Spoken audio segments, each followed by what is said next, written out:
যুক্তরাষ্ট্র ও ইসরায়েলের যৌথ অভিযানে ইরানের সর্বোচ্চ নেতা আয়াতুল্লাহ আলী খামেনি নিহত হয়েছেন, এমন দাবি করেছে পশ্চিমা সংবাদ মাধ্যমগুলো।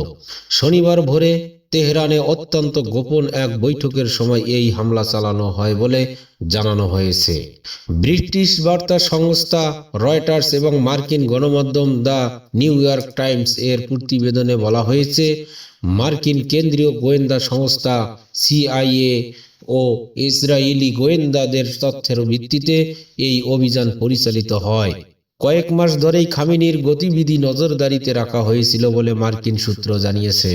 খবরে বলা হয়, শনিবার সকালে তেহরানের মধ্যাঞ্চলের একটি সুরক্ষিত ভবনে শীর্ষ উপদেষ্টাদের সঙ্গে বৈঠক করেছিলেন খামেনি। গোয়েন্দা সূত্র নিশ্চিত হওয়ার পরই হামলা সিদ্ধান্ত নেওয়া হয়। প্রথম পরিকল্পনা ছিল রাতে হামলা চালানোর, তবে বৈঠকের সময় এগিয়ে আনা হয়েছে এমন তথ্য পাওয়ার পর অভিযানও এগিয়ে আনা হয়। মার্কিন ও ইসরায়েলি বাহিনী যৌথভাবে বিমান ও নৌপথে হামলা চালায়। স্থানীয় সময় সকাল প্রায় ৯টা ৪০ মিনিটে ব্যাপক নিরাপত্তা বেষ্টিত ভবনে একাধিক বোমা নিক্ষেপ করা হয়। এতে ভবনটি সম্পূর্ণ ধ্বংস হয়ে যায়। মার্কিন প্রেসিডেন্ট ডোনাল্ড ট্রাম্প সামাজিক যোগাযোগ মাধ্যমে জানান, উন্নত ট্রাফিক প্রযুক্তির মাধ্যমে খামেনির অবস্থান শনাক্ত করা হয়েছিল। তিনি বলেন, এই হামলায় শুধু খামেনিই নন, আরও কয়েকজন শীর্ষ ইরানি নেতা নিহত হয়েছেন।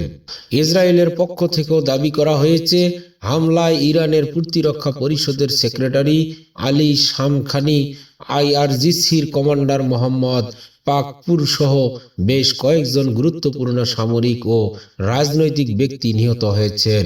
রোববার ইরানের রাষ্ট্রীয় বার্তা সংস্থা ইরনা শামখানি ও পাকপুরের মৃত্যুর খবর নিশ্চিত করেছে।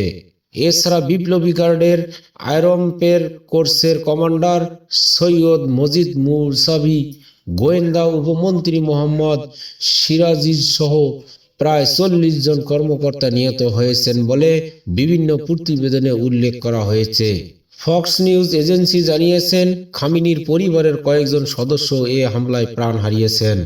ঘটনার পর ইরান ৪০ দিনের রাষ্ট্রীয় শোক ঘোষণা করেছে। দেশটির পক্ষ থেকে হুঁশিয়ারি দেওয়া হয়েছে, এই হামলার সঙ্গে জড়িতদের কঠোর জবাব দেওয়া হবে।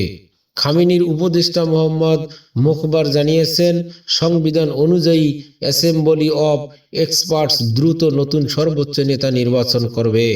অন্তর্বর্তী সময়ে প্রেসিডেন্ট বিচার বিভাগের প্রধান এবং গার্ডিয়ান কাউন্সিলের একজন আলেমকে নিয়ে গঠিত ৩ সদস্যের একটি কাউন্সিল দায়িত্ব পালন করবে।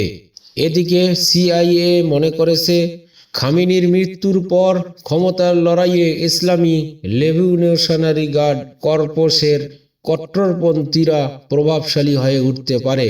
প্রেসিডেন্ট ট্রাম্প এই ঘটনাকে ইরানের জন্য বড় ধাক্কা হিসাবে উল্লেখ করেছেন।